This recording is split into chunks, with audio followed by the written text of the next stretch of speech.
Hey everybody. I took a Delta 9 gummy before making this video and it's made everything just great.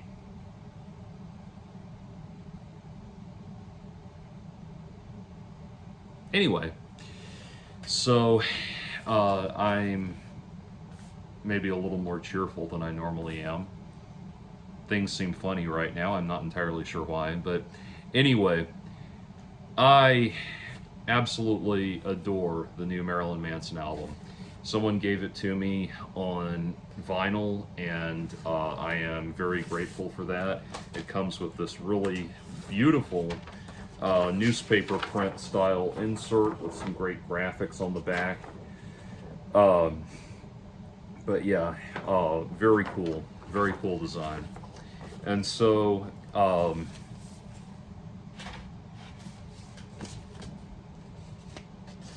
this is good. I'm feeling good. Anyway, so um, to really understand, and I'm gonna try to leave the Evan Rachel Wood controversy out of this as much as I can. It's gonna crop up a little bit because of just the nature of the situation. But um, anyway, so uh, the anyway, so the all th- getting back on track. Sorry. To understand first and foremost what I love so much about this album from a musical standpoint and a thematic standpoint, you need to understand why I did not like Heaven Upside Down. And I know that album was a big hit and a masterpiece in a lot of people's minds. For me, it just didn't do it. There are some very appealing moments on there, and there's some moments of good writing and clarity and that kind of thing. But by and large, it just didn't. It felt phoned in to me. It's kind of like, let's open with a screamy track with garage rock guitars and all of this, and I didn't like the production on it. Just all across the board, I didn't care for it. But at bottom, and I said this in my review of it at the time when it came out, at bottom, every Marilyn Manson album, I think, is supposed to give us a different perspective on what it means to be the character Marilyn Manson. And that was the first album where he didn't seem to really know or care. And it just felt like, the Pale Emperor came out. I liked the Pale Emperor a lot. I really thought it was an amazing record.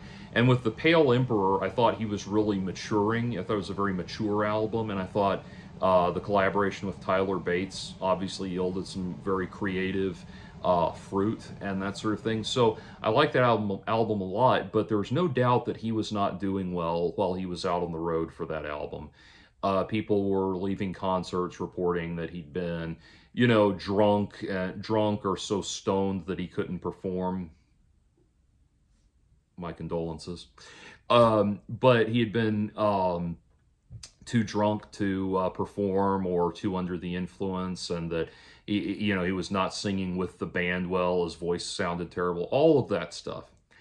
And then all of that seemed to kind of be transferred onto the Heaven Upside Down album in a way. There was an element of that, of like him just not caring what Marilyn Manson was anymore. It finally just felt like, fuck, I've got to hand in an album. Here it is.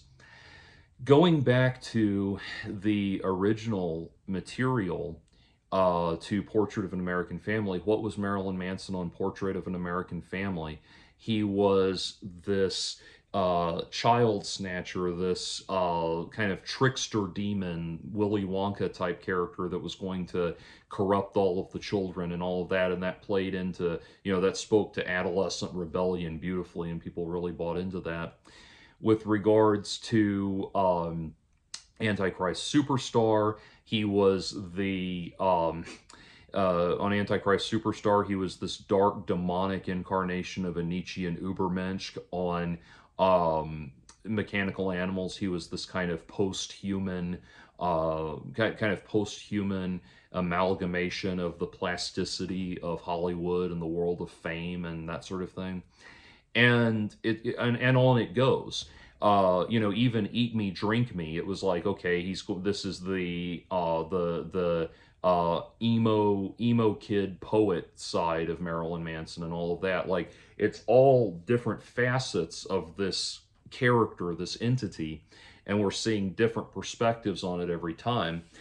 High End of Low and Born Villain are great albums. Both of those took time to grow on me, but I do think Running to the Edge of the World has one of his all-time best vocal performances. It's an incredible song, um, and they just stunning. But anyway, then We Are Chaos came out, and that album I put up in my top five, like up alongside the Triptych. It was that good. And I was just completely sold on it because I felt like he had kind of sensed that a change needed to happen. And he, musically at least, I don't know what his personal life was like at that point, but it was just so wonderful to see him really embrace being this kind of elder statesman of the of the kind of gothic industrial hard rock heavy metal landscape. You know, he was kind of becoming, you know, it's kind of like how most of my favorite I love David Bowie. Most of my favorite Bowie material is later period stuff, like the album Heathen, for example, which is where it really feels like he's kind of comfortable in himself. You know, he's matured into being that more dignified, more regal version of what he does. And that's what I was getting strong vibes of off of Pale Emperor, and then again off of We Are Chaos. And I thought We Are Chaos had some of his best and most diverse writing as well. There's so many, you know, cool directions they went on that record. Sadly, you know, we did not get a tour for that album, and things were sidelined by the Evan Rachel Wood situation. So I'm not going to get into that too much here. Everybody who's coming to this video by now knows all about that. And it would seem at this point, you know, he's got all I will say about it is this. It would seem at this point that he's back touring the world again. He's got a hit album. People are excited about him. I literally saw a Facebook thing. It was one of the metal forums I saw that had a thing wanting people to choose, you know, who was better, Nine Inch Nails or Marilyn Manson, or Trent Reznor or Marilyn Manson. And people were literally saying things like, you know, oh, Marilyn Manson, he's still active. What has Trent ever done in the last blah, blah, blah. And I feel like if we had gone back, you know, a few years, even before the Evan Rachel Wood accusations, people would have been definitely saying Nine Inch Nails. But he is now, because of all of this, I mean, you talk about someone facing the fire and going through the fire and the fury and using to its fullest extent every single avenue of or every opportunity that was open to him because of this, you know, capitalizing on every opportunity that has opened to him because of this. I would imagine that he would, you know, given his druthers, he probably would rather not have gone through it at all, obviously. But he seized on it. He carpe the fucking diem, man. And the end result is One Assassination Under God. And this one has not been, for the first time in a long time, it's not been an acquired taste. It's not been me putting on, well, with the exception of We Are Chaos, that one clicked with me instantly too.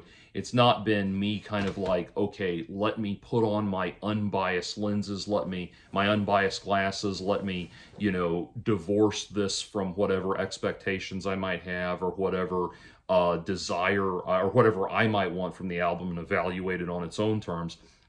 It's never, for the first time in a long time, it hasn't felt like that. It was just like, this gave me what I wanted.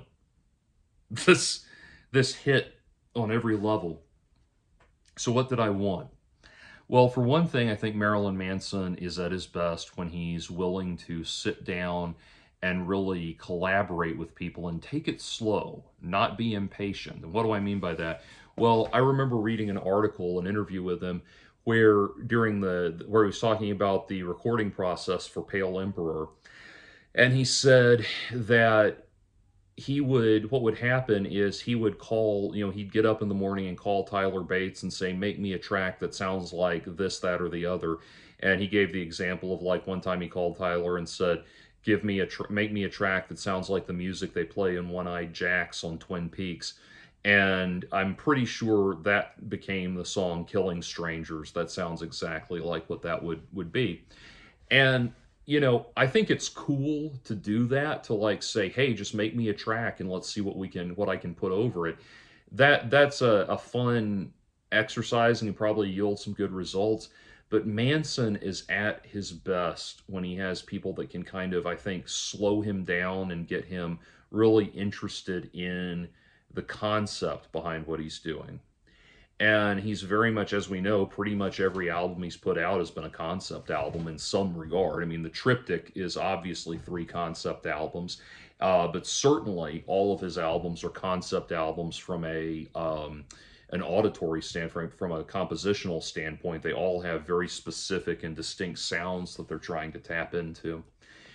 But I think fundamentally, he's got a reason to be Marilyn Manson again, to make it more than just a day job for him again. And so as people point out, he's finally gotten clean. He's looking great. He's sounding great. All of that. So he's finally gotten the help that he needs, and it sounds like he's gotten help from a higher power, which is a wonderful and beautiful thing as well. And he's really pulled himself back around, and it seems like he's excited about being Marilyn Manson again. And the world is excited, and people all over the world are excited about him being Marilyn Manson again. And so, you want to talk about the Streisand effect. This has had, at every possible level, the exact opposite effect of what Evan Rachel Wood was hoping it would have. So, let's get into the album itself. So the opening track, One Assassination Under God, I love this kind of almost, it's almost this like Rick Wakeman, or more like maybe Vangelis kind of wall of synthesizers that presents at first, and it's very beautifully very beautifully put together in a way that kind of reminds me of Elton John, Funeral for a Friend, Love Lies Bleeding, that whole thing. Like the way it starts out, it's like the dark demonic version of that. And as I listen to the lyrics, I listen to the lyrics on this, and I have to, knowing everything he went through, I have to think, like, we know what these songs are about. This is about everything he's been through, and sometimes it's very nakedly obvious that's what he's talking about. But it begins with, you gave us what we wished for, a few tangled strings attached. Pull back the curtain. I won't suffer for your amusement. There's no more dreams for me to sell. I choose my nightmares wisely. Don't want to ruin the story, but it doesn't turn out well. You will always be entertained. Everybody showed up for the execution, but nobody would show their face. To shoot you in the back of the head and call it sacrifice, they don't even deserve to say your name. And I love that line. When I hear that part, that to shoot you in the back of the head and call it a sacrifice, they don't even deserve to say your name. I feel like someone said something like that to him to reassure him at some point. That's the vibe I get off of it. Like he's like, wait a minute, you're Marilyn Manson. Who the fuck are these people trying to tear you down? And so there is throughout the whole thing, this dark, everything Manson does is dark, but this kind of feeling of this power being summoned from the depths of a soul that has been dead for so long.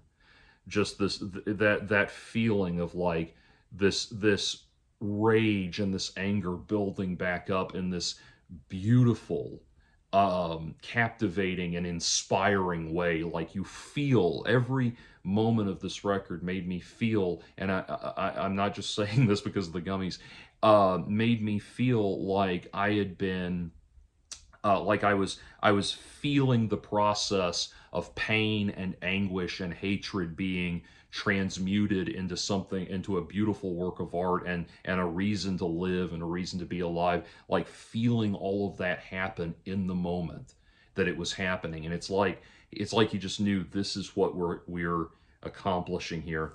Knowing that, the fact that Raise the Red Flag is right towards the end of the album makes a lot of sense to me, because throughout the whole thing there's this kind of thematic crescendo that happens, this feeling of like we're going to, we're building back up to something, and when we finally get to Raise the Red Flag, he's finally back to beat up the bullies and wash the bullseye off my back. My red flag is your white one soaked in blood, and he's it feels like it's like he's saying I'm back, finally saying I'm back, and of course Sacrifice of the Mask closes the whole thing out. But that feels like, it feels like we've gone through the process that he went through and we've returned to form. And it's the man that you fear went to being the man that became the man that we're rooting for. And so that that process was just captivating to me, and deeply beautiful and inspiring. I talked about this a little bit when I reviewed the 3 singles. So that, of course, I already think those are amazing songs. You can look at my commentary on that if you're interested.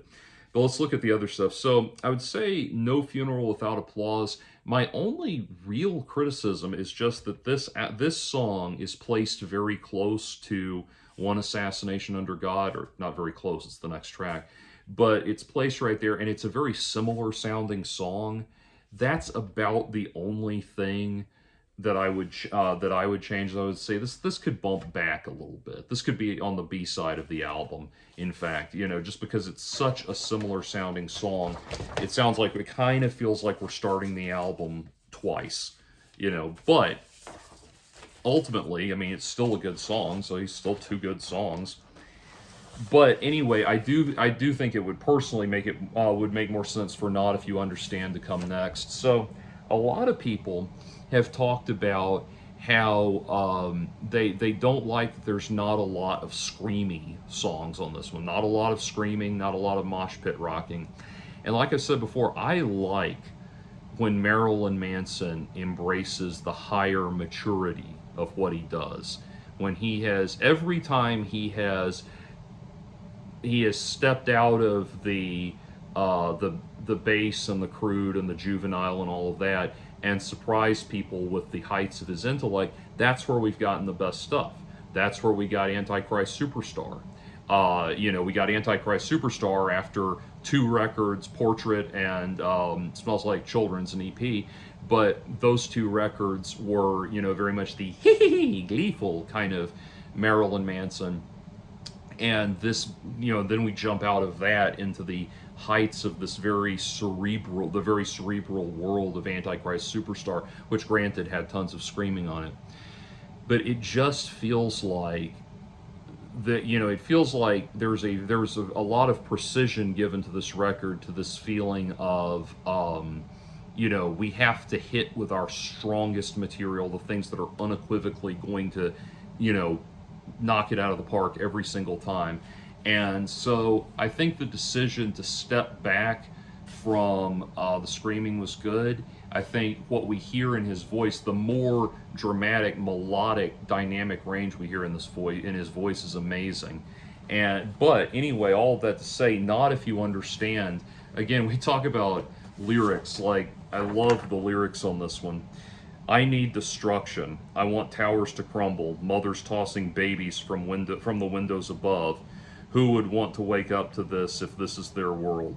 I won't repent. This is what I was sent here for. No reason to ask forgiveness. Pain is the language that was spoken to me. Now it's my time to answer. Look at yourself for someone to blame. You're the only one who should be ashamed. Stand in your line. I am a bomb in your building. No mercy, no pity.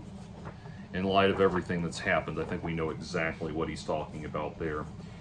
And I think that this track really realized the high intensity screaming aspect of the Marilyn Manson sound in a very concise and well structured way. It just didn't, going back to why I didn't like Heaven Upside Down when he starts out, revolution's coming 12. It doesn't feel like there's any real groove to that, like it's ever really connecting with the music behind it. It just feels very errant and very random. This had a much stronger groove, and it had a much stronger sense of concept. Like I said, he's got something to say, and he's going to make damn sure we all hear it. I do think the track As Sick as the Secrets Within, I think we all know, everyone's pretty much agreed that's about rehab and it's about confronting your inner demons. There's so many beautiful lines in that. I love the line, it's not evil as much as it's hungry. Like, that describes addiction and mental health issues so well.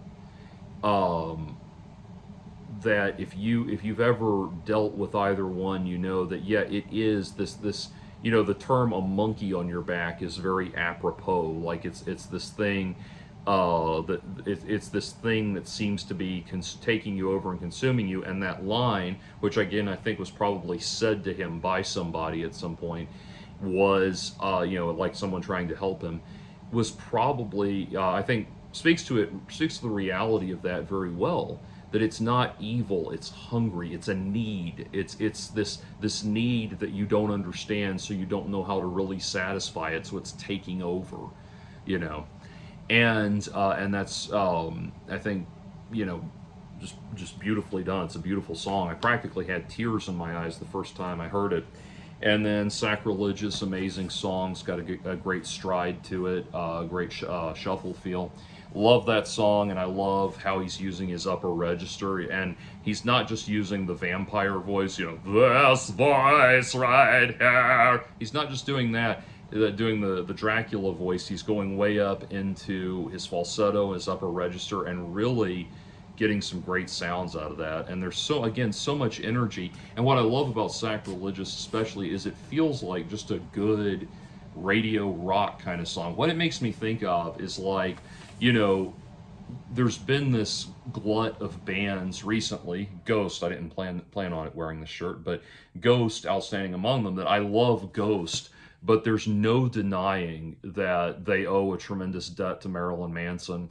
And I thought it was so interesting that it's like, this is basically like him coming back and saying like, no, this is how you do it. This is how you take dark industrial gothic and turn it into a mainstream radio hit. And that's what I heard in Sacrilegious. And then Death Is Not a Costume, Meet Me in Purgatory, and Sacrifice of the Mass. Phenomenal songs, of course, all of it all across the board, great. And I was listening to it at the gym today, and I love how much texture and layering there is in the songs, in terms of, again, it doesn't just sound like a great rock band, although it is that.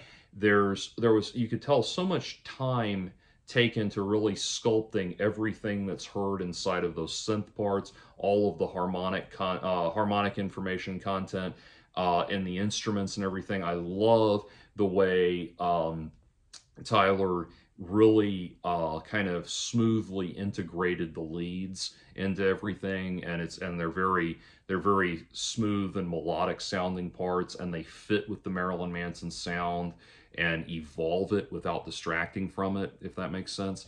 So much cool stuff there.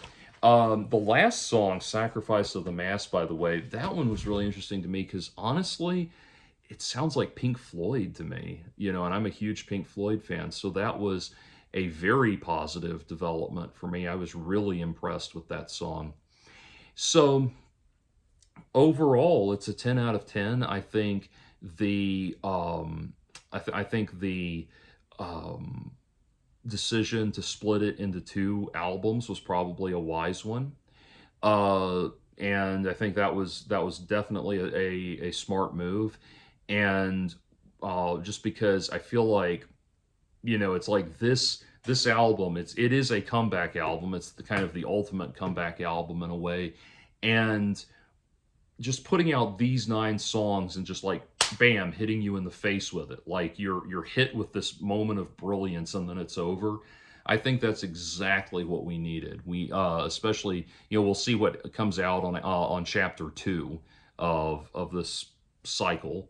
So they've clearly got more material they're going to release. I'm guessing, given the nature of it, they might put that one out in the summer or something, or they might wait a couple of years to put it out. But what we got here, this is phenomenal.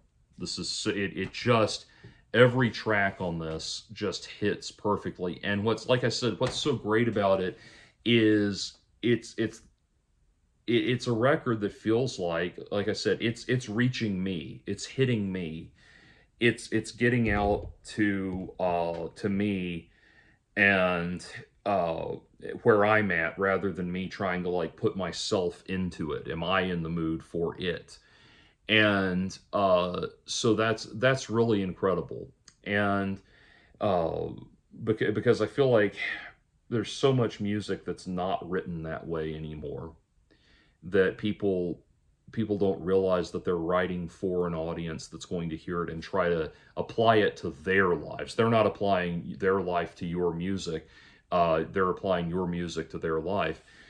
And this record really, really has that. And it's not like say, I'm not criticizing Alice Cooper when I say this, but it's not like an Alice Cooper thing where he's just trying to make very basic, rebellious songs to kind of cater to a black leather jacket crowd, tough guy crowd and that kind of thing. It's not like that. It doesn't feel like it's catering. It feels like I've got this very honest moment that's going to resonate with you. And that's, in that regard, I mean, it hits so well. So beautifully crafted. Can't wait for part 2. We'll see what happens with part 2. I'm hoping Front Toward Enemy is on part 2, because I wasn't able to get a hold of it. So that's gonna be great to hear. If he announces an Atlanta show, I am there. Maybe he'll come to the Tabernacle or something, or actually, I don't know, the Eastern would probably, if I had to guess, he'd probably want to come to the Eastern at this point. But wherever he's going to be, I am looking forward to it, and I cannot wait to see it. So great stuff. Great stuff. 10 out of 10 would recommend. Anyway, I'm gonna go boil some water and just stare at the bubbles.